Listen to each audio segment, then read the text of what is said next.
anga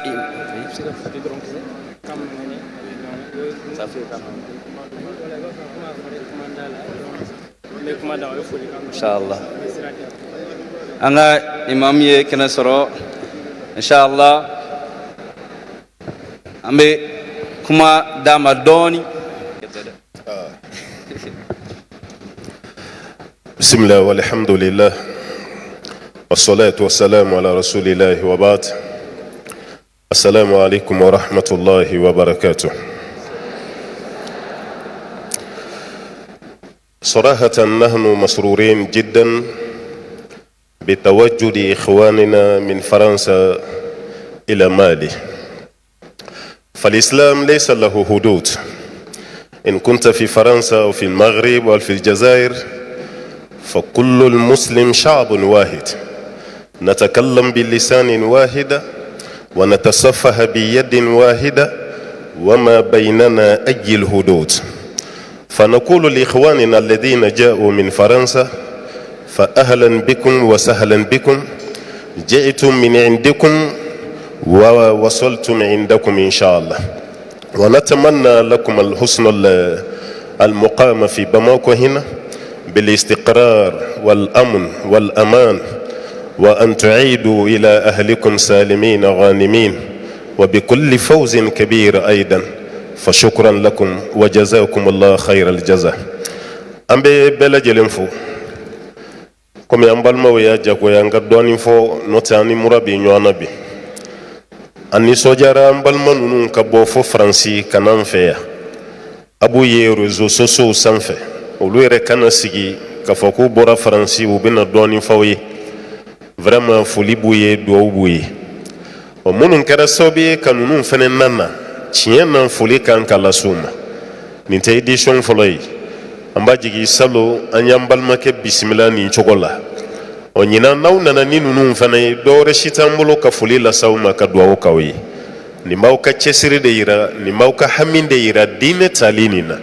An b'a ɲini Ala fɛ san wɛrɛ Ala k'o fana kɛ mɔgɔ ye an yɛrɛ hakili tɛ minnu yɛrɛ la fɔlɔ. Aw ye nin baara min kɛ Ala k'aw sara a la hɛrɛ la. An b'a jigin kunu ani bi cɛ gɛlɛya dɔɔni nana don kow la, mais ni Ala ye ko latigɛ cogo min baara bɛ kɛ ten an ka to Alahu Taala ka laɲini kɔ o de cɛ ka ɲi. O tuma na fɛn fɛn nana ka daminɛ an balakaw la, an falakaw la, denmisɛnninamɔgɔ an bɛ bɛɛ lajɛlen fo ka duwawu kɛ bɛɛ lajɛlen ye. Aw nana hɛrɛ la cogo min Ala ka segin ni bɛɛ ye hɛrɛ la ten. An bɛna minnu mɛn ka baara kɛ n'a ye Ala k'o nɔgɔya an bɛɛ lajɛlen. Ala ka sabati d'an bɛɛ ma. An ka jamana fana an bɛ duwawu kɛ Ala ka basigi don a la, Ala ka hɛrɛ don a kɔnɔna la. Gɛlɛya min bɛ yen an b'a ɲini Ala fɛ Ala k'a bɛɛ lajɛlen wuli. Nin dakuruɲa damadɔ de tun bɛ yen k'a lase aw bɛɛ ma. Aw ni ce, aw ni baraji. Wassalamu alaikum wa rahmatullahi wa barakatuh. Bismillah, alhamdulillah, wassalatu wassalamu ala rasulillah sallallahu alayhi wa sallam. Assalamu alaikum wa rahmatullahi wa barakatuh. Ambe Allah fo, ambe Allah tanu, amba ubefo, dante folimina, ambalima chau, ambalima mousso. Bon, je vais m'arrêter là pour le Bambara, parce que les deux ils comprennent pas, sinon. Permettez-moi une question qui dérange. Et si nous répétions chaque jour des paroles immenses sans jamais les vivre? Nous prions depuis des années. Nous récitons Al-Fatiha des milliers de fois. Mais qu'a-t-elle réellement changé en nous? Est-ce une simple formule ou une clé oubliée? Si cette invocation était comprise, elle bouleverserait nos choix, nos comportements, nos vies entières. Pourquoi Allah nous fait répéter Ihdina as-sirat al-mustaqim au minimum 17 fois par jour? Quel secret Allah a-t-il caché dans cette répétition? Nous demandons la guidée, mais est-ce que nous savons seulement ce que nous demandons? La vérité, mes frères et sœurs, c'est que l'insouciance et l'ignorance nous ont volé une invocation capable de transformer une vie. Rapidement, qu'est-ce que la Fatiha? Il faut comprendre ce qu'est réellement la Fatiha. La Fatiha, c'est un dialogue intime entre le serviteur et son Seigneur. Un entretien, une conversation privée. C'est une sourate qui explique à chaque être humain le but de sa vie et qui lui montre le chemin droit pour y parvenir. Al-Fatiha est un condensé de tout le Coran. Celui qui comprend Al-Fatiha, il comprend le message central du Coran. Allah, dans cette sourate, il nous apprend comment nous adresser à lui. Il nous dit dans le hadith Qudsi, قَسَمْتُ الصَّلَاةَ بَيْنِي وَبَيْنَ عَبْدِي نِصْفَيْنِ وَلِعَبْدِي مَا سَأَلَ. Allah a dit, j'ai divisé la prière entre moi et mon serviteur en deux parties. Et mon serviteur, il a ce qu'il demande. La Fatiha, elle est divisée en deux parties. La première partie, elle est pour Allah. Ce sont des louanges, des glorifications pour laquelle le serviteur sera récompensé. Et la seconde partie de la Fatiha, elle est pour le serviteur, avec cette invocation sincère qu'Allah exauce, puisque Allah a dit « Wa li abdi ma sa'al » et mon serviteur, il a ce qu'il demande. Avant de demander la guidée, Allah, il nous apprend comment l'adorer et comment l'invoquer, en donnant à notre cœur les ingrédients essentiels. Tout d'abord l'amour, en reconnaissant les bienfaits d'Allah. Quand tu dis Alhamdulillahi Rabbil Alamin, tu reconnais les bienfaits d'Allah. Tu te souviens que Allah il t'a tout donné. Et pour cela, tu éprouves beaucoup d'amour pour lui. Le deuxième ingrédient après l'amour, c'est l'espoir. Quand tu dis Ar-Rahman, Ar-Rahim, le tout miséricordieux, le très miséricordieux, tu te rappelles que la miséricorde d'Allah, elle enveloppe toute chose. Et tu espères bénéficier de cette miséricorde. Le troisième ingrédient, c'est la crainte, en se rappelant le jour de la rétribution. Ibn al-Qayyim, rahimahullah, il donne une image avec ces trois ingrédients. Il nous dit c'est comme un oiseau. L'amour, c'est comme la tête de l'oiseau. Et l'espoir et la crainte forment les deux ailes de cet oiseau. Tant que la tête et les ailes sont en bon état, il peut toujours s'envoler. Mais s'il arrive qu'il perde la tête, alors il meurt. Et s'il perd les ailes, il devient une proie facile. Une fois que tu as ces trois ingrédients dans ton cœur, alors vient le verset médian de la Fatiha. Iyyaka na'budu wa iyyaka nasta'in. C'est seulement à ce moment-là que tu es prêt à adorer Allah. Tu es prêt à adorer Allah. Comment? Quand tu as de l'amour, de l'espoir et de la crainte. Là, tu peux adorer Allah en lui vouant un culte exclusif. Et après avoir rectifié ton cœur et avoir pris l'engagement de n'adorer qu'Allah seul, alors à ce moment-là seulement tu peux formuler ta demande à Allah. Et vient le verset Ihdina sirat al-mustaqim que nous allons essayer d'expliquer. Donc Allah Azza wa Jal nous enseigne la méthodologie de l'invocation exaucée. Ihdina sirat al-mustaqim. Quelle est l'importance de cette invocation? Cette invocation, c'est la plus bénéfique, la plus grande et la plus parfaite invocation. Il n'y a pas d'invocation plus importante en islam que Ihdina sirat al-mustaqim. Il n'y a pas dans le Coran une invocation plus grande, plus bénéfique que Ihdina sirat al-mustaqim. Guide-nous dans le droit chemin. Et certains ont dit que l'être humain, il a besoin de guider à chaque instant. Et il a plus besoin de guider que de nourriture et de boisson. La guidée, c'est la chose la plus précieuse de notre existence. Mais en sommes-nous vraiment conscients? Est-ce que nous ressentons réellement le bienfait d'être guidés? Pour le savoir, regarde à quoi ton cœur est attaché. Regarde ce qui occupe ton cœur, ce qui le préoccupe. Est-ce Allah et l'au-delà? Ou bien l'argent, la richesse, la célébrité et les illusions de ce bas monde? Le simple fait de pouvoir dire Ihdina sirat al-mustaqim est déjà en soi une guidée et une immense faveur qu'Allah subhanahu wa ta'ala nous donne. Wadhkuruhu kama hadakum wa in kuntum min qablihi la min ad-dallin. Et invoquez-le comme il vous a guidé, quoiqu'auparavant vous étiez du nombre des égarés. Quand on dit Ihdina, que l'on traduit en français par guide-nous, en vérité, d'après la racine hadaya, ça serait plutôt nous offrir la guidée. Et seul Allah peut guider. Seul Allah peut guider. Personne d'autre ne peut te guider en dehors d'Allah. Innaka la tahdi man ahbabt, walakinna Allah yahdi man yasha. Et tu ne peux pas guider ceux que tu aimes, ô Muhammad, mais Allah guide qui il veut. Si ce n'était pas une faveur d'Allah, si la guidée n'était pas une faveur d'Allah, alors moi, Mehdi, Nader, qui sommes nés à Paris, qui serions-nous aujourd'hui?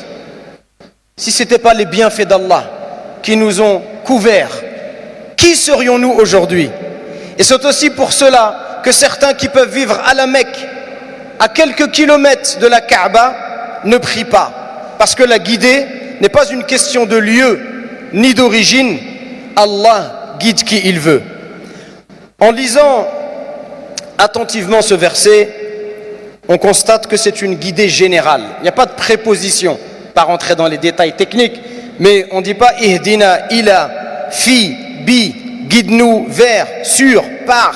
Non, on dit ihdina directement, sirat al-mustaqim. En arabe, ça indique que c'est une guidée générale qui se compose de 3 niveaux. Quand on demande la guidée, en fait, on demande 3 choses essentielles. Tout d'abord, ce qu'on appelle la guidée de l'orientation, de la transmission. C'est-à-dire, nous demandons à Allah de nous montrer le droit chemin et de nous y orienter par la connaissance de la religion. Cette guidée, qu'on appelle hidayatul irshad wal balagh, la guidée de l'orientation et de la transmission, cette guidée, elle peut être transmise par l'homme à travers son enseignement et ses conseils. Allah, il dit dans ce sens, wa innaka, en parlant du prophète, wa innaka la tahdi ila siratin mustaqim. Et en vérité, Mohammed, tu guides vers un droit chemin.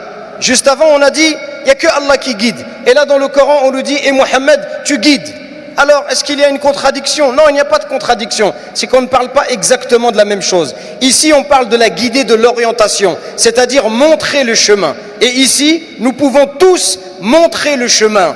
Montrer le chemin à notre famille, montrer le chemin à nos voisins, montrer le chemin à celui que l'on croise dans la rue. Nous pouvons tous lui dire, ce que tu fais, Allah n'aime pas ça. Ce que tu fais, c'est bien. Celui qui va vers la mosquée, vas-y mon frère, vas-y ma sœur, tu vas vers la maison d'Allah. Cette première guidée, c'est de nous montrer la voie. La deuxième guidée que nous demandons à Allah à travers Hidina Sirat al-Mustaqim, Hidayatut Tawfiq, la guidée du succès. C'est le fait que tu sois sur le droit chemin, que tu le pratiques. Ça n'appartient qu'à Allah subhanahu wa ta'ala. Parce que seul Allah peut ouvrir nos cœurs à l'islam.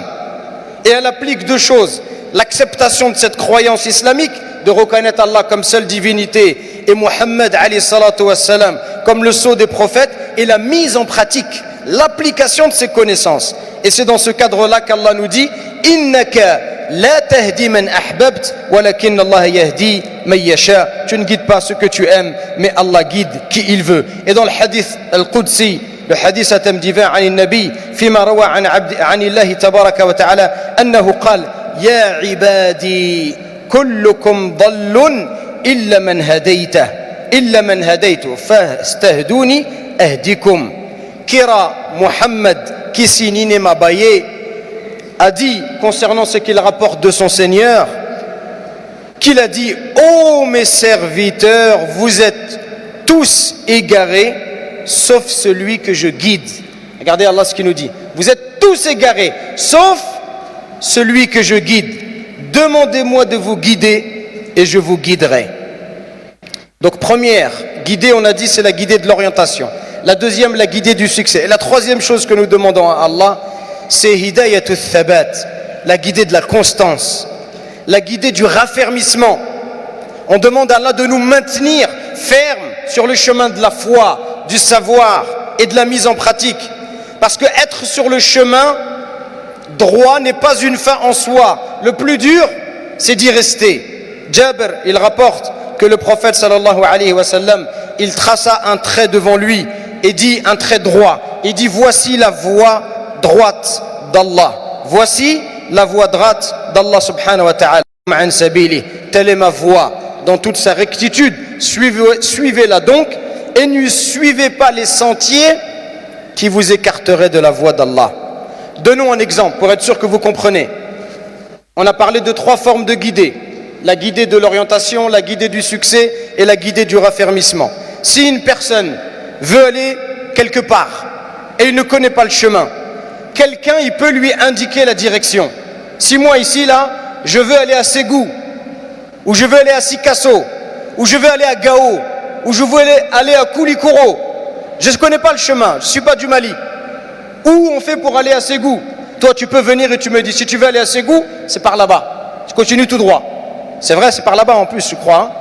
C'est par là-bas. Tu vas par là-bas tout droit, tu vas arriver à Ségou. Et puis après tu auras San, puis après tu auras Mopti, et puis après tu auras Gao, puis après tu as Kidal. Tu continues comme ça. Ça, tu peux me montrer le chemin. Ça, c'est la guidée de l'orientation. Mais si Allah, il facilite à une personne d'arriver à destination, si je veux arriver à Ségou et j'arrive à Ségou, c'est grâce à qui? C'est grâce à Allah. C'est Allah qui m'a ramené là-bas. Ça, c'est la guidée du succès. Et si je demande à Allah de me laisser sur ce chemin, de ne pas me perdre, de ne pas aller dans une déviation, de ne pas aller dans une autre ville, alors ça, c'est la guidée de la constance. Ainsi, quand on dit « Ihdina sirat al-mustaqim », on demande plus que le fait d'être musulman. Puisqu'on est déjà musulman.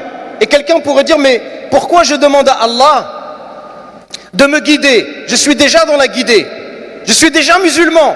Pourquoi Allah il veut que je demande minimum 17 fois par jour « Ihdina sirat al-mustaqim » Parce qu'en fait, tu demandes plus que le fait d'être musulman. Tu demandes qu'Allah il t'élève vers les niveaux supérieurs de la foi. Tu demandes qu'Allah Azza wa Jal, il t'apprenne les connaissances religieuses bénéfiques par lesquelles tu vas trouver la guidée. Tu demandes à Allah la mise en pratique, parce que combien savent, mais ne font pas. Combien savent, mais n'appliquent pas. Et tu demandes qu'Allah il te protège contre les égarements qui vont t'écarter de ce droit chemin. Et tu vas demander la constance. Également, lorsque l'on dit Ihdina, on n'a pas dit Ihdini. On a dit Ihdina. Qu'est-ce que ça change? Qu'est-ce que ça veut dire si je dis Ihdini? Moi je vous pose des questions pour vous réveiller. J'ai peur que vous soyez en train de vous endormir. Parce qu'il y a la clim et la lumière, on est bien, on entend un peu de bruit et on se laisse porter. Alors ça voudrait dire quoi si je disais dans la Fatiha Ihdini au lieu de Ihdina? Qu'est-ce que ça veut dire? Ihdini, ça veut dire qui? Je demande la guidée pour qui? Pour moi seulement. Guide-moi, moi Farid. Uniquement Farid. Mais quand je dis Ihdina, ça veut dire avec vous tous ici. Là. Vous tous, guide-moi avec elle, lui, avec tout le monde. Donc ça nous montre l'importance de la communauté. Et que la bénédiction de cette invocation, elle va se répandre sur moi-même et sur tous les autres. Et ceux qui peut-être leur prière individuellement ne seraient pas acceptée. Peut-être qu'il y a quelqu'un parmi nous, son doua il n'est pas accepté. Mais il va profiter de la doua du shir, de la doua du shir, de la doua de ses chouyours. Et il va profiter de cette bénédiction. Ça c'est Ihdina. Passons maintenant à Sirat al-Mustaqim, le chemin de la rectitude. C'est le chemin de l'islam qui est droit. On l'a vu, le prophète sallam il a tracé un trait droit sur le sol. C'est un chemin qui est droit, qui est pur, qui est sans détour, ni déviation. Il nous montre la vérité et il nous conduit à l'objectif final de tout musulman, à savoir la satisfaction d'Allah, l'agrément d'Allah et l'entrée au paradis. Mais dit-on également que le mot utilisé as-sirat, c'est aussi le pont, le nom du pont que nous allons traverser le jour dernier pour aller au paradis. Il y a un pont, le prophète sallam nous dit qu'il est aussi fin qu'un cheveu, aussi tranchant qu'une épée. As-sirat, c'est quoi le lien? On demande à Allah de nous guider sur le sirat, le droit chemin, et le jour dernier on va traverser aussi le sirat. Ça veut dire que la manière dont on se tient sur la voie droite ici-bas, de la même façon on traversera le pont de l'au-delà. Si dans la vie d'ici-bas tu t'es maintenu bien droit sur le chemin d'Allah, le jour dernier tu traverseras ce sirat rapidement. Si ici-bas tu as fait des détours et des déviations, peut-être que là-haut, quand tu vas traverser ce pont, tu auras des difficultés à le traverser, qu'Allah nous préserve. Quel est le lien avec les versets suivants? Ihdina sirat al-mustaqim. C'est quoi la suite? Sirata. Ah, moi je vous entends pas. Il leur faut du gingembre. Il y a du gingembre? Il faut leur donner du gingembre. Ihdina sirat al-mustaqim, c'est quoi la suite? صراط الذين أنعمت عليهم غير المغضوب عليهم ولا الضالين Allah, dans la suite des versets, il va nous exposer les caractéristiques de ceux qui ont emprunté le droit chemin, pour que je puisse les imiter. Qui sont ces gens avant moi qui ont suivi le droit chemin? Comment ils étaient? Qu'est-ce qu'ils ont fait? Pour que je puisse les imiter. Et également, Allah, il nous prévient, il nous met en garde contre le chemin, l'attitude des gens qui ont délaissé ce droit chemin. Tout d'abord, Sirat alladhina an'amta alayhim. Qui suit ce droit chemin? Ce sont des gens qui ont été comblés par les bienfaits d'Allah. C'est le chemin de la connaissance, de la vérité et de la mise en pratique. Dans un autre verset, Allah Azza wa Jalla nous dit qui sont ces gens-là. Qui sont les gens qu'Allah a comblés de ses bienfaits? Qui sont ces gens qui ont suivi le droit chemin? Chaque musulman ici, il devrait être capable de répondre à cette question. Qui sont ces gens qui ont suivi le chemin d'Allah? Pourquoi il doit répondre à cette question? Pour pouvoir les imiter. S'il ne sait pas qui ils sont, comment pourrait-il les suivre? Allah il nous dit وَمَن يُطِعِ اللَّهَ وَالرَّسُولَ. Attention à la condition. Quiconque obéit à Allah et aux messagers. فَأُولَٰئِكَ مَعَ الَّذِينَ أَنْعَمَ اللَّهُ عَلَيْهِمْ. Voilà ceux qu'Allah a comblés de ses bienfaits. مِنَ النَّبِيِّينَ, parmi les prophètes. وَالصِّدِّيقِينَ, les véridiques. وَالشُّهَدَاء, les martyrs. وَالصَّالِحِينَ, les vertueux. وَحَسُنَ أُولَٰئِكَ رَفِيقًا. Et quel bon compagnon que ceux-là. Si tu veux être sur le droit chemin, tu te dois de suivre les enseignements d'Allah et la tradition du messager d'Allah sallallahu alayhi wa sallam. Parce que Allah en préambule, il a rappelé quiconque obéit à Allah et au messager. Et ensuite, Allah subhanahu wa ta'ala nous parle de ceux qui ont encouru sa colère et le chemin des égarés. Qui sont ceux qui ont encouru sa colère? Ce sont ceux qui connaissent la vérité, mais qui ne la mettent pas en pratique. Ceux qui savent, mais qui ne veulent pas faire, parce qu'ils sont orgueilleux, parce qu'ils sont arrogants. Ceux qui savent qu'il faut prier, mais il ne veut pas prier. Celui qui sait qu'il faut donner aux pauvres, mais il ne veut pas donner. Celui qui sait qu'il faut baisser le regard dans la rue, mais il ne veut pas le baisser. Celui qui refuse de pratiquer. Celui qui sait qu'il ne faut pas être injuste, mais il continue à l'être, parce qu'il est arrogant. Parce qu'il pense que rien va lui arriver, parce que sa force, sa puissance, son nom, son rang lui font penser qu'il peut échapper au jugement d'Allah. Ça c'est le chemin des égarés, le chemin de ceux qui ont encouru la colère d'Allah, ceux qui savent mais qui ne pratiquent pas. Et ensuite les égarés, ce sont les ignorants, ceux qui adorent Allah sans science, ceux qui adorent Allah en suivant leur passion. Et cela ne concerne pas également uniquement les gens du livre, mais ça concerne tous les musulmans qui ont les mêmes caractéristiques. Tout musulman qui refuse la vérité ressemble à ceux qui ont encouru la colère d'Allah. Et tout musulman qui adore Allah sans science ressemble aux égarés. Qu'Allah Azza wa Jal nous en préserve. Dites Amin mes frères et sœurs.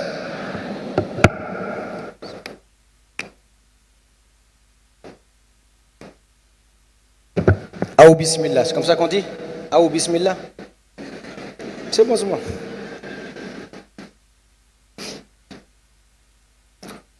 Maintenant parlons, Inch'Allah, du droit chemin au quotidien. Comment faire? On a fait une petite introduction sur la Fatiha. On a expliqué succinctement, brièvement, le sens de cette invocation. Maintenant, le plus important, c'est de voir quel est l'impact de cette invocation dans ma vie. Comment faire pour que cette invocation elle change ma vie? Comment faire pour être guidé? Et vous savez, les mots ils sont puissants. Ihdina sirat al-mustaqim, les mots ils sont forts, les mots ils sont puissants, les sens ils sont profonds. Mais la langue, elle ne peut être que le reflet du cœur. Si ton cœur il est distrait, même les paroles les plus fortes, elles perdent leur effet. Un cœur absent ne produit qu'une invocation vide. Un cœur absent, mes frères et sœurs, il ne produit qu'une invocation vide. Et il est là notre véritable problème. Nous prononçons exactement les mêmes mots que Kira Muhammad alayhi salatu wassalam. Exactement les mêmes mots. Mais pourquoi ça ne fait pas le même effet? Le problème, ils sont dans les mots ou ils sont dans nos cœurs? Les problèmes, ils sont dans l'invocation ou ils sont dans nos langues? Je vous écoute. Il est où le problème? Le problème, il est chez nous. On prononce des paroles grandioses, mais quand on prie, notre tête, elle est ailleurs. On prie, mais on ne se rend même pas compte de ce qu'on est en train de dire. Pourquoi? Parce que c'est devenu une habitude. On dit cette invocation de manière mécanique. On est là, mais on dit « Ihdina siratal mustaqim », on récite, mais le cœur, il n'est pas là. Et donc, ça ne produit pas l'effet escompté. On pense à autre chose. C'est une routine sans âme. En vérité, l'image de la guidée, vous savez, ça ressemble à quoi la guidée, quand nous sommes en train de demander à Allah? Ça ressemble à quelqu'un qui est dans le désert. Quelqu'un qui est assoiffé. Il va mourir de soif. Et il aperçoit au loin de l'eau. Imaginez-vous son état d'esprit. Imaginez-vous, vous êtes dans le désert, vous avez très soif. Et vous apercevez une bouteille d'eau à 100 mètres. Qu'est-ce que vous allez faire? Vous allez courir pour prendre cette eau.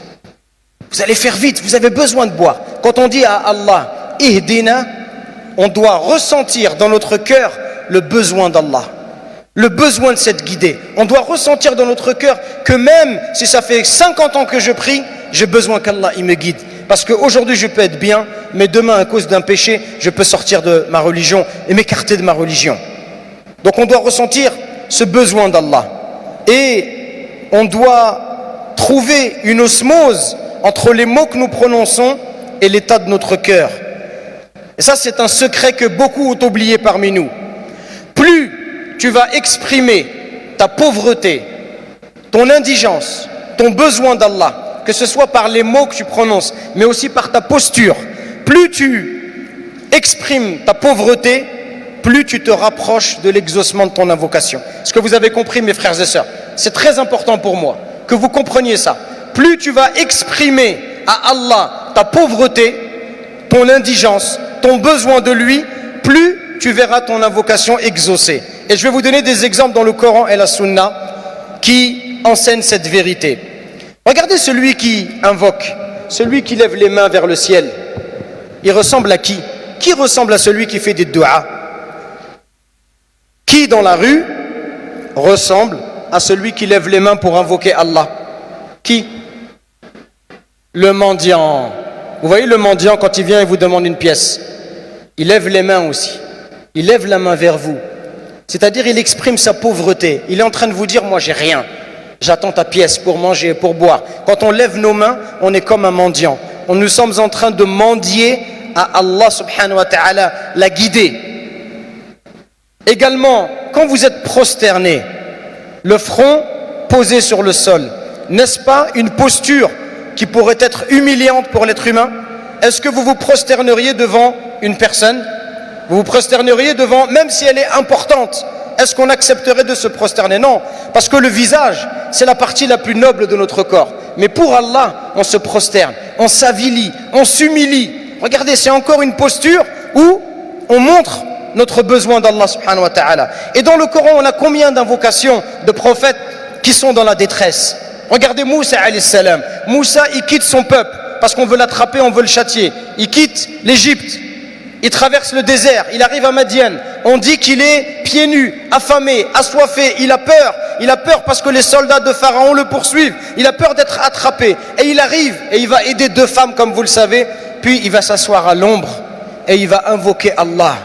Il va dire « Inni lima anzalta ilayya min khayrin faqir » j'ai tant besoin du bien que tu vas faire descendre sur moi. Il n'a pas demandé à Allah un travail, de l'argent, à manger, une femme. Il a juste dit Allah, j'ai besoin du bien. C'est comme s'il dit à Allah, je n'ai rien, je n'ai que toi, ne m'abandonne pas. Allah, il lui a donné un travail, une femme, un logement. Allah, il lui a tout donné d'un coup.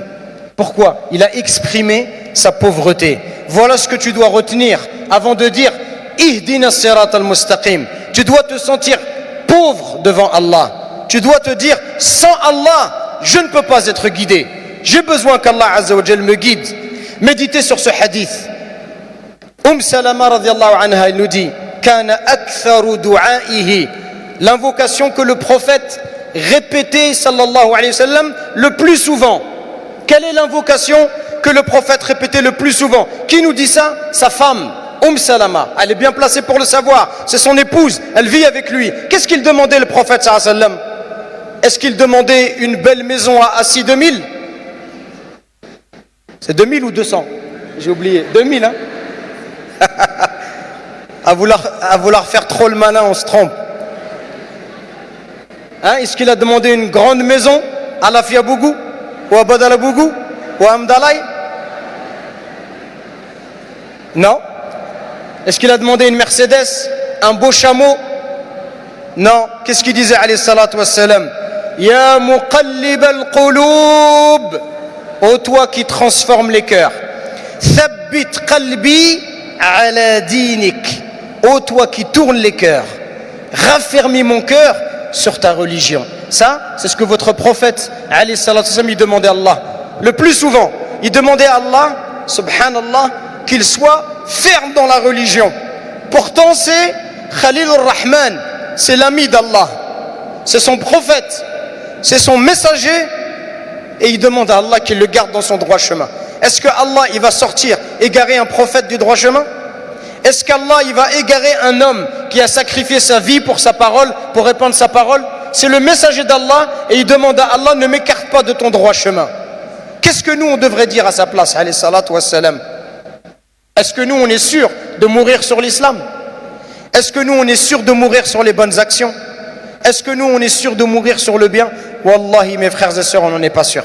Wallahi, personne ici il peut assurer qu'il mourra dans le droit chemin. Personne. On a tous besoin qu'Allah il nous assiste, qu'Allah il nous aide. Donc quand on dit Ihdina sirat al-mustaqim, on doit ressentir ce besoin. Ya Allah, ne me laisse pas tout seul. Je ne suis ni suffisamment intelligent, ni suffisamment fort, ni suffisamment bien guidé pour moi-même tout seul trouver le droit chemin. Si tu ne m'aides pas, je ne pourrai pas trouver le droit chemin. On a besoin d'Allah subhanahu wa ta'ala.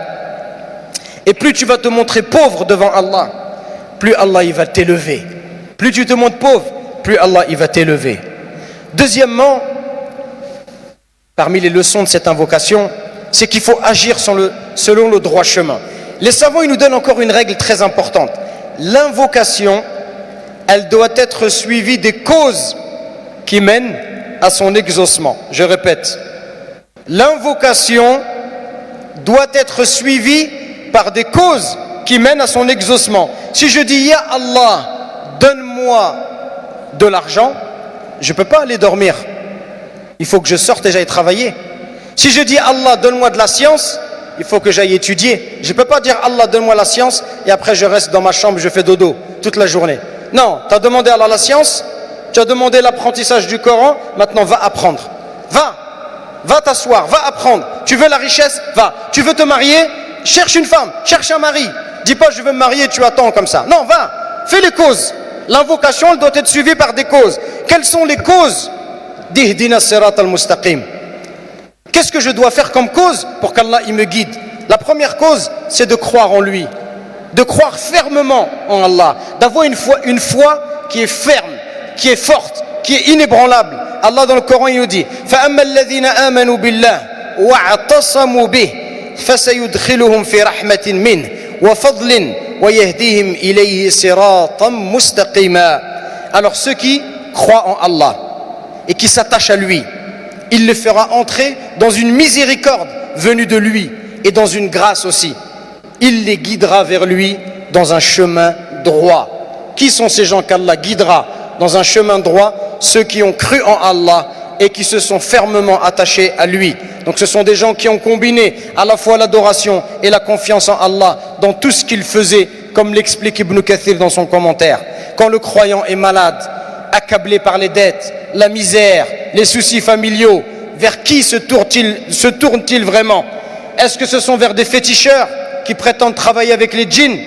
Est-ce qu'ils se tournent vers des devins? Est-ce qu'ils se tournent vers des sorciers ou vers Allah, le seul capable de le guider et de l'aider? C'est ça la foi. On dit Ihdina sirat al-mustaqim. Quand tu as des problèmes, qui est-ce que tu vas voir? Quand tu te sens pas bien, vers qui tu te tournes? Est-ce que tu te tournes vers les créatures ou est-ce que tu tournes vers le Créateur? C'est ça la question qu'il faut se poser. Regarde l'état de ton cœur, en toute honnêteté, en toute sincérité. Fais ton introspection.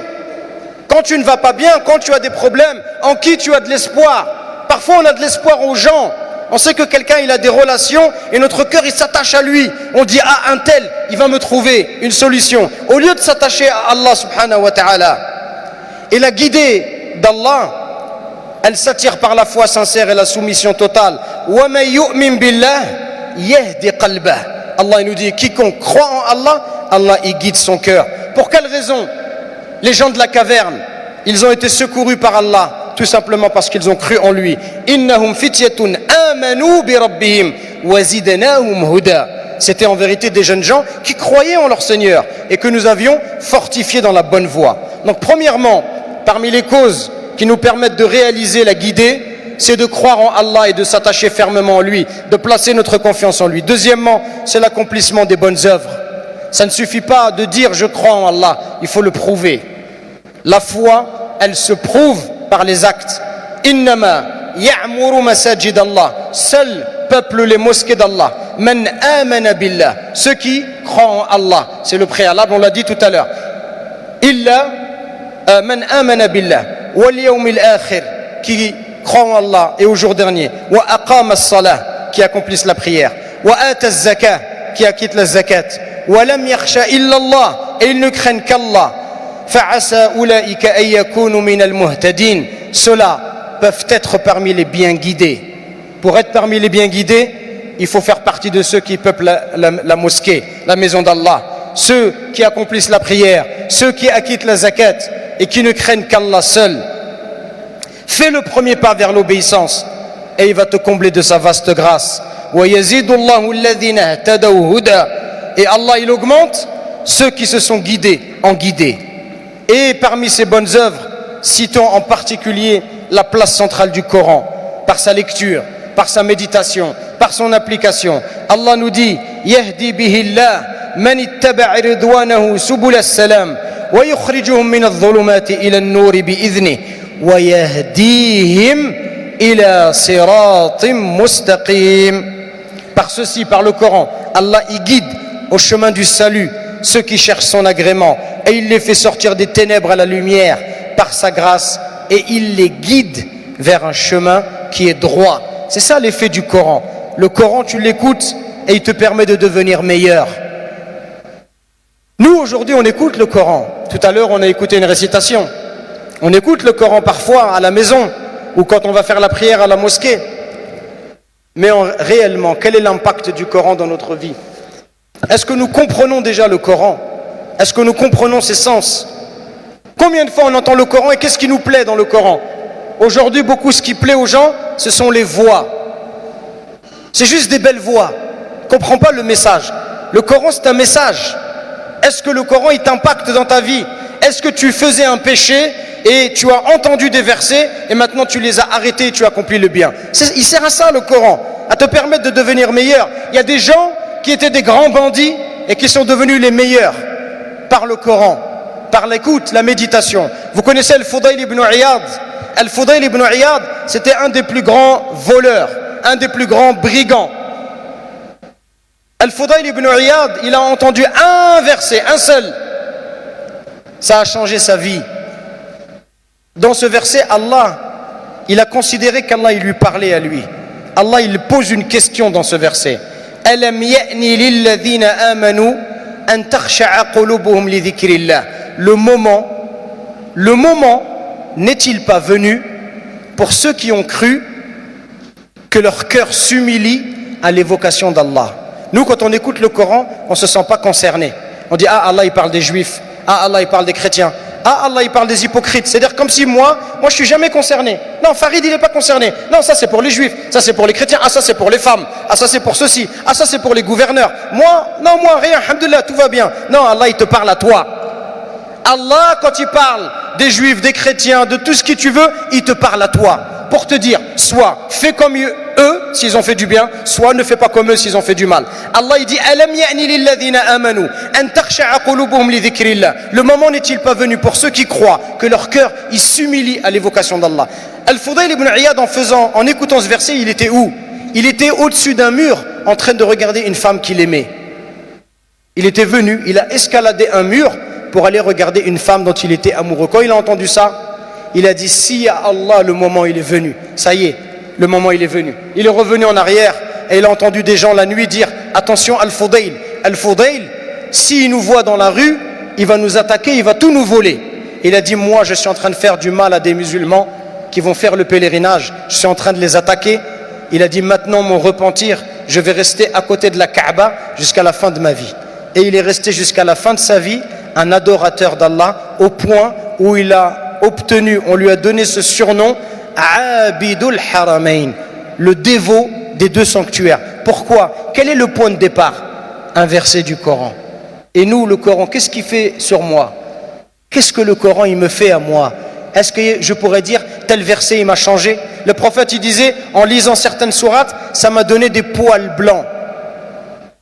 Nous, pourquoi on n'a pas de cheveux? C'est à cause du Coran ou c'est à cause du shampoing? Pourquoi on a des poils blancs? C'est la lecture du Coran qui nous a donné des poils blancs? C'est la méditation? C'est la peur de l'enfer? C'est la peur du châtiment de la tombe? Il faut qu'on se pose les questions, mes frères et sœurs. On a tous les ingrédients, mais on n'arrive pas à faire le bon repas, on n'arrive pas à faire la cuisine. On a tout ce qu'il faut, parce qu'on ne fait pas ce qu'il faut. On lit, mais juste pour les hasanat. C'est bien ça, mais ce n'est pas suffisant. Le Coran, c'est avant tout un message. Donc si tu veux être bien guidé, comprends le message qu'Allah t'envoie. Le message, il n'a pas été envoyé aux Arabes. Le message, il a été envoyé à tout être humain qui veut la guider et qui veut aller au paradis. Tu es un être humain? Tu as un cœur? Alors tu peux te guider dans le droit chemin par la grâce d'Allah. Parmi les actions à accomplir, on a dit donc qu'il fallait croire en Allah, accomplir des bonnes œuvres. Il faut également éviter des obstacles. Il y a des choses qui nous empêchent d'être bien guidés. Inna Allah la yahdi man huwa musrifun kadhab. Allah, il ne guide pas celui qui est un transgresseur et un grand menteur. Donc attention à ne pas tomber dans les péchés, parce que oublier Allah a des conséquences graves. Wa la takunu kalladhina nasullah fa ansahum anfusahum ulaika humul fasiqun. Ne soyez pas comme ceux qui ont oublié Allah. Allah, alors il les a fait oublier à leur propre âme. Ceux-là sont les pervers. Et quand tu deviens pervers, tu ne peux pas être guidé. Quand tu deviens pervers, tu n'as plus de guidé. Wallahu la yahdi al-qawm al-fasiqin. Wallahu la yahdi al-qawm al-fasiqin. Allah ne guide pas les gens pervers. Quant au mensonge, le prophète sallallahu alayhi wa sallam nous dit, celui que le mensonge y mène à la perversité. Al-kadhib fa innahu yahdi ila al-fujur. Et la perversité, elle mène au feu. L'homme, il continue de mentir et de mentir jusqu'à ce qu'il soit inscrit auprès d'Allah comme un menteur. Comment voulez-vous que quelqu'un mérite la guidée d'Allah alors qu'auprès d'Allah c'est un menteur? À force de mentir, mes frères et sœurs, une fois, deux fois, trois fois, quatre fois, on s'habitue et on est toujours en train de mentir. On ment à ses parents, on ment à son père, on ment à sa mère, on ment à son mari, on ment à sa femme, on ment à ses frères et sœurs. Et on fait que de mentir, de mentir, de mentir, jusqu'à ce que le mensonge, ça soit notre habitude. Qu'est-ce qui se passe? Allah, il te considère comme étant un menteur. Ça y est, toi, tu es une menteuse. Toi, tu es un menteur, ça y est. Comment tu veux mériter la guidée d'Allah si tu es un menteur auprès d'Allah Azza wa Jal? Citons également l'injustice. Wallahu la yahdi al-qawm adh-dhalimin. Allah ne guide pas les gens injustes. Plus tu vas te libérer de l'injustice, plus tu seras proche d'Allah. Et quelle est l'injustice la plus grave? Quelle est l'injustice la plus grave? Je vous pose la question.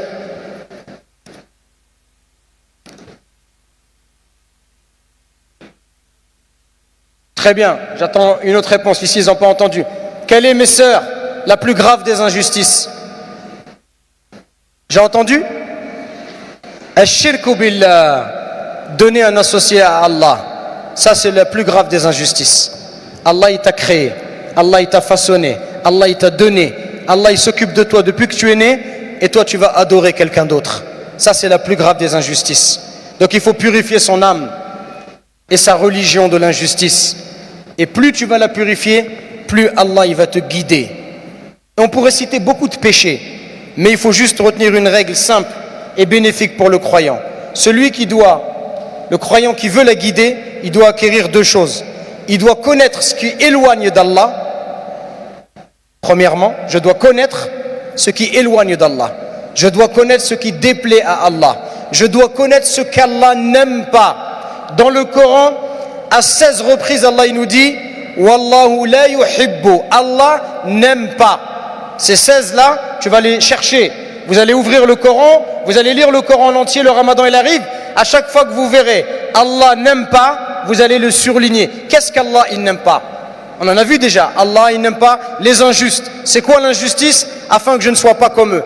Deux choses si je veux être sur le chemin de la guidée. M'écarter des péchés, je dois connaître ce qu'Allah n'aime pas. Et deuxièmement, m'en écarter, l'abandonner. Si tu fais ça, alors Allah, bi'idhnillah, il te guidera. Enfin, pour terminer, mes frères et sœurs, j'aimerais qu'on s'arrête quelques instants sur l'effet de ce dua dans mon cœur et dans mon attitude. De quelle manière ce dua, à 17 reprises, va m'influencer dans mon cœur? De quelle manière Ihdina Sirat al-Mustaqim va faire de moi une nouvelle personne? Tout d'abord, dans l'humilité. At-tawadhu', l'humilité. Un des effets spirituels incroyables de cette invocation, c'est qu'elle me rend humble. C'est qu'elle m'aide à développer mon humilité. Parce qu'en fait, je me rends compte que même si je fais du bien, que tout peut s'arrêter du jour au lendemain. Même si je suis, soi-disant, une bonne personne, même si je suis quelqu'un qui parle bien, ça c'est grâce à Allah, c'est pas grâce à moi. Et donc je reconnais que sans Allah, je ne peux pas y arriver. C'est Allah qui me permet d'y arriver. C'est Allah qui me permet de l'adorer.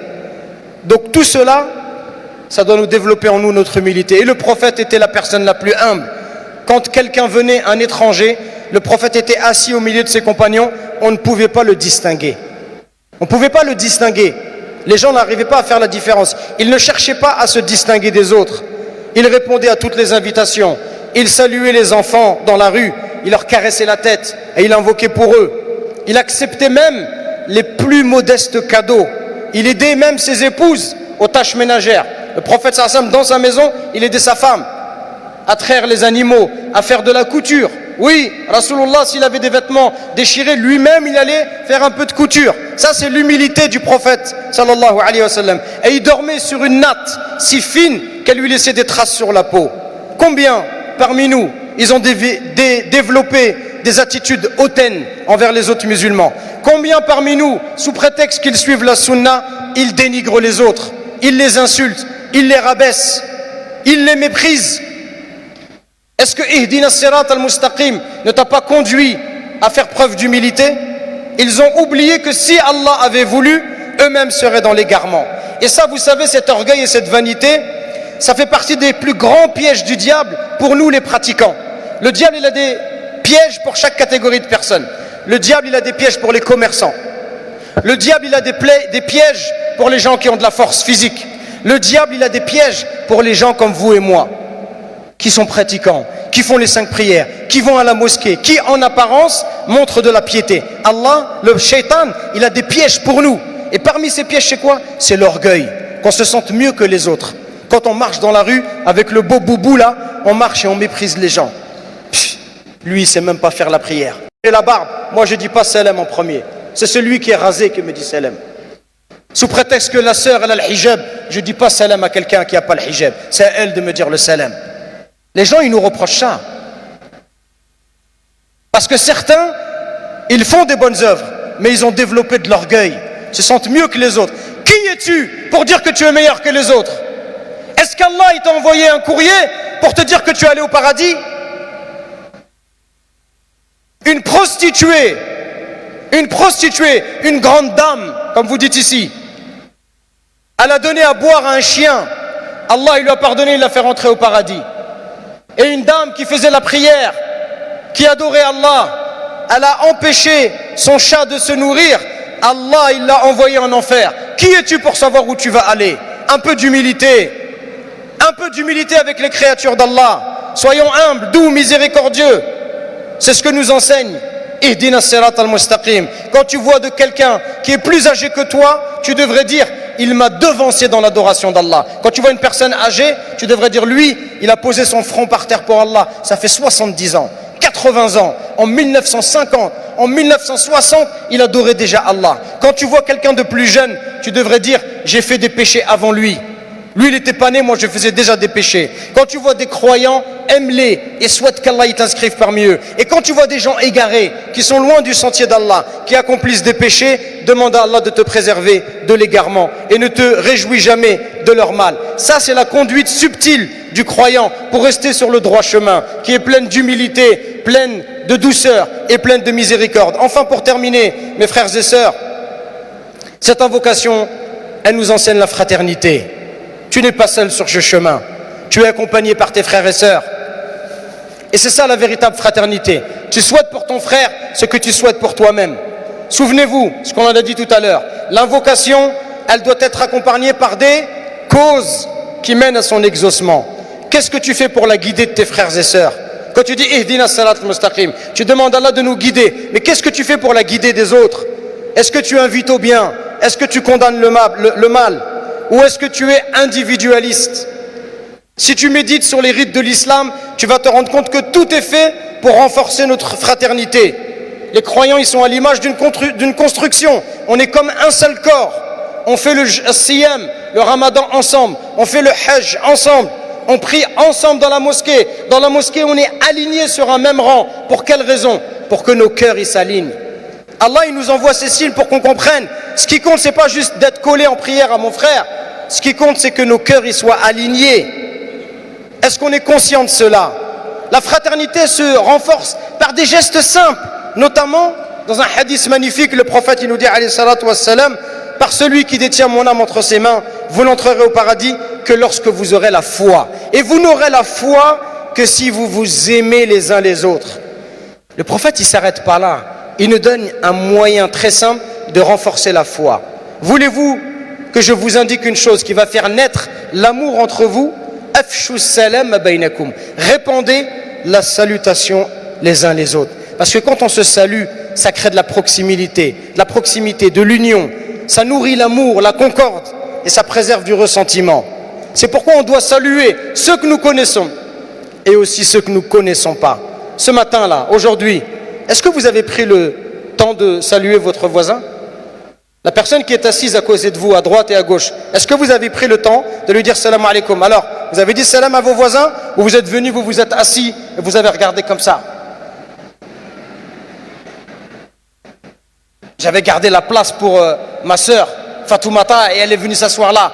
Et son hijab il est moche. C'est une couleur LED. Qu'est-ce que vous avez fait ce matin? Est-ce que vous avez pris le temps de dire assalamu alaikum mon frère, ça va? Comment tu t'appelles? Mehdi? Masha'Allah, tu as un très beau boubou. Qu'Allah il t'en redonne encore plusieurs, Inch'Allah. Avec ça, tu vas te marier 4 fois. Masha'Allah. Ça, c'est juste une fois, c'est la première catégorie. Ça, c'est 4. Est-ce que vous avez pris le temps de saluer votre voisin? Est-ce que vous avez pris le temps de faire sa connaissance? Salam alaikum ma soeur, tu viens de quel quartier? Tu habites où? Tu es marié? Allah y barak, qu'Allah il te facilite. C'est ça l'islam. On vient, on est là et on est comme ça et on ne parle pas.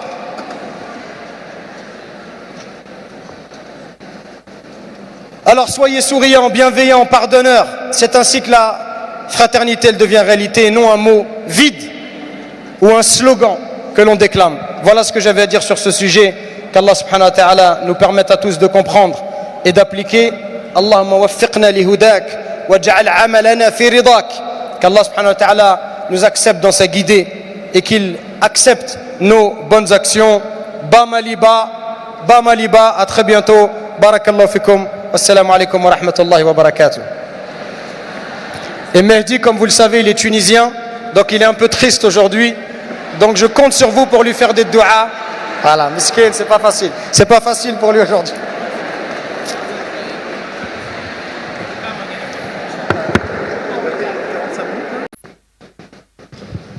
السلام عليكم ورحمة الله وبركاته.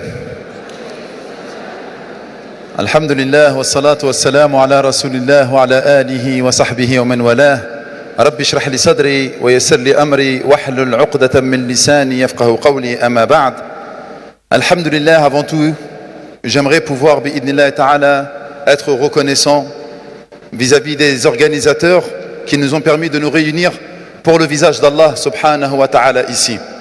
On remercie la présidente de Nour al-Haya qui a organisé avec ses camarades cette assise pour la face d'Allah subhanahu wa ta'ala.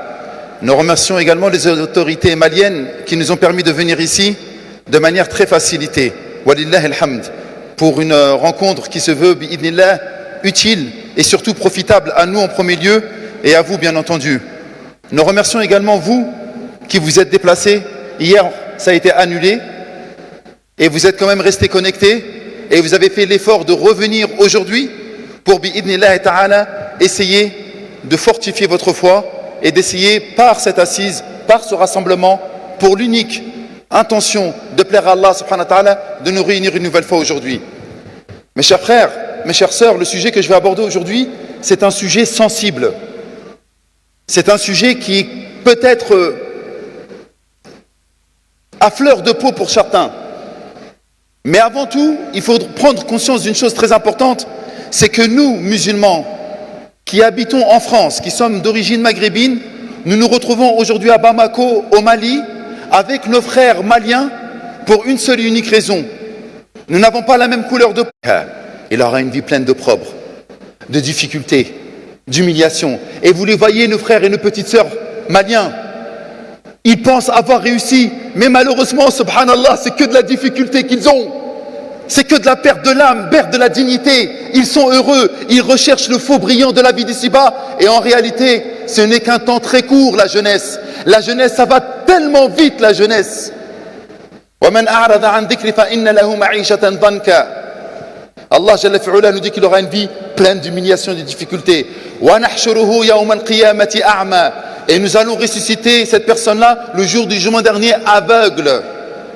On est né dans l'islam, on est bien aujourd'hui, mais Yawm al-Qiyamah, beaucoup parmi nous vont être ressuscités aveugles. Alors écoutez, je fais une petite parenthèse. Là aujourd'hui, je vais parler de sujets qui vont peut-être vous déranger un petit peu. Mais je ne parle pas de vous particulièrement. Je ne parle pas de celles et ceux qui sont dans la salle. Non!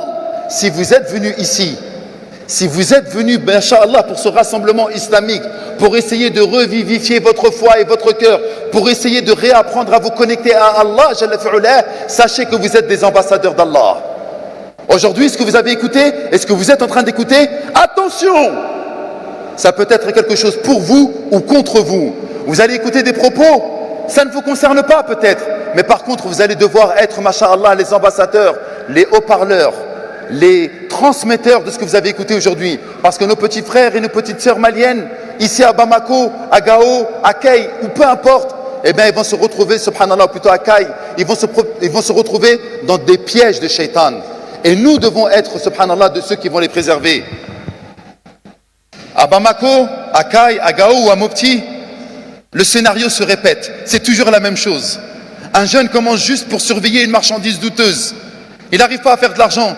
Il y a des gens qui sont déjà installés dans la vente de drogue et ils vont lui dire, écoute, tu vas avoir un billet facile, juste tu surveilles s'il y a la police qui arrive ou pas, juste tu regardes, tu fais juste de la surveillance. Ensuite, une fois qu'il a surveillé et qu'il a gagné, on va lui dire, hey, tu veux faire un peu plus d'argent? Regarde, je vais te donner un petit paquet, c'est pas beaucoup, c'est juste un petit paquet, transporte-le. De Bamako, subhanallah, à Kay par exemple, juste tu le transportes, fais attention à toi, tu vas toucher un bon billet. Il est là, il est au quartier, il est en train de galérer, il n'a pas de perspective de futur, il ne sait pas comment il va pouvoir réussir sa vie. Il dit, mais moi j'aimerais bien, juste mettre un petit peu de beurre dans les épinards, juste peut-être m'acheter un maillot, juste peut-être m'acheter une paire de baskets. Et donc il va faire ce business illicite et il va transporter la marchandise. Ensuite un jour il nous dit, mais arrête de transporter, si je te donnais un petit peu de marchandise et que tu vas commencer à la vendre. Parce que ça se passe ici au Mali, comme ça se passe au Maghreb, comme ça se passe en France. L'argent facile, shaitan, qu'Allah le maudisse, il est en train de nous faire miroiter des fausses promesses. Il croit qu'il va gagner de l'argent, qu'il va avoir les filles, qu'il va pouvoir, machallah, être bien habillé, qu'il va pouvoir rentrer dans les grands hôtels ici et un peu partout, et qu'il va avoir une stature. Moi, je suis quelqu'un, on m'ouvre la porte, je monte dans une belle voiture. Puis un jour, subhanallah, il braque, il vole, et il va commencer à détruire des vies. C'est comme ça que ça a commencé. Au début, c'était juste surveille. Et au fur et à mesure, il est en train de monter. Si ce n'est pas la mort qui l'attrape, si ce n'est pas un accident grave, si ce n'est pas une rixe entre deux bandes rivales, qu'est-ce qui va se passer? Eh bien, peut-être qu'il va mourir et va se présenter devant Allah Jalla fi'ula. Alors qu'il est né musulman, alors qu'il est né dans un pays où on entend la veine, alors qu'il est né dans un pays où on dit Qala Allah wa Qala Rasoul. Ça, c'est pour les frères la plupart du temps. Mais il n'y a pas que ça. Un groupe de garçons, il vient, il va lui dire, tu sais quoi, viens, on va faire un petit peu d'argent, on va arracher une Jakarta. Viens, on va prendre une Jakarta. Ou il y a une Jakarta qui est attachée, etc. Viens, on va la vendre et on va, bi'idnillah ta'ala, se faire un petit peu d'argent en faisant quelque chose de l'haram. Une nuit seulement, c'est rien. Après, ils ont de l'argent. Après, ça devient une habitude. Après, viennent les règlements de compte. Ensuite, c'est quoi? Il y a les larmes. Ou soit il va aller parce qu'il va se faire attraper par la police en prison, ou soit il va mourir et il va aller dans le cimetière. Et là, dans le cimetière, ça va être encore beaucoup plus difficile lorsqu'il va te présenter devant Allah subhanahu wa ta'ala. Je parle également à mes sœurs. Ça, c'était les garçons. Mais les sœurs, ils font parler de manière réelle et sans hypocrisie. Les réseaux sociaux sont en train de détruire la jeunesse malienne et sont en train de détruire nos petites sœurs maliennes, nos petites sœurs ivoiriennes, nos petites sœurs maghrébines, nos petites sœurs de France. Les réseaux sociaux sont en train de faire un carnage. C'est devenu une catastrophe. Avant, on voulait ressembler à notre maman, on voulait ressembler à nos tantes, on voulait ressembler à nos grands-mères qui étaient dignes, qui étaient fières, qui essayaient de protéger le cocon familial, qui essayaient de protéger les enfants. Aujourd'hui, TikTok, qu'est-ce qu'il fait miroiter? Il fait miroiter les grandes dames. Masha'Allah, on les voit bien habillées avec des cheveux lisses, longs, jusqu'en bas du dos, avec des cils qui sont énormes. On les voit bien habillées de manière légère. Elles rentrent dans les hôtels, elles sont belles. Et là, les petites jeunes, elles disent, mais regarde, subhanallah, elle sort d'une belle voiture. Regarde, masha'Allah, les portes de l'hôtel, ils lui sont grandes ouvertes. Regarde, masha'Allah, les hommes, ils lui courent derrière, ils lui courent après. La hawla wa la quwwata illa billah. Et donc elle est en train de voir ça, elle dit mais elle, c'est elle qui a réussi. Moi je suis en train de galérer, subhanallah, je suis en train de rien faire, mais c'est elle qui a réussi. Moi j'ai envie de ressembler à cette femme-là. Et souvent, subhanallah, on parle beaucoup des garçons, mais les sœurs aussi elles sont ciblées. Moi j'imagine une Aïcha, 22 ans, veuve, sans emploi à Bamako. Elle accompagne une tante au marché pour aider. Mais qu'est-ce qu'ils sont en train de faire? Ils ont fait un stratagème. Pendant que cette tante, elle est en train de distraire la vendeuse, elle est en train de lui parler pour en train de la distraire, et bien Aïcha détourne un sac, juste pour survivre. C'est pas grave, je vais voler et je vais le cacher ici. Imagine une Fatou dans un camp à Mopti, parce que malheureusement il y a des camps là-bas, il y a les camps de mines, il y a beaucoup d'hommes qui sont en train de travailler, et les hommes ils sont loin de leur famille. Et donc on va se retrouver, subhanallah, avec une sœur qui va aller là-bas dans un camp. Les enfants, elle a des enfants, ils sont en train de pleurer. Pas de travail, pas de soutien. Un homme lui propose une sortie, un client. Juste une fois, elle se dit, c'est pas grave, c'est discret, c'est quelque chose qui est caché. Je dois nourrir mes enfants. Mais mes sœurs, ensuite, il va se passer quoi? Allah hawla wa la quwwata illa billah. Ça va commencer peut-être par 5000 francs CFA. C'est rapide, c'est rien, personne ne l'a vu. Et bientôt, quelqu'un te tient.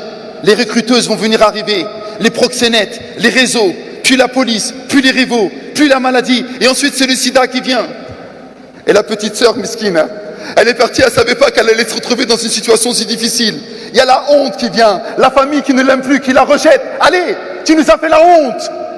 Ne viens plus me voir, tu nous as fait la honte.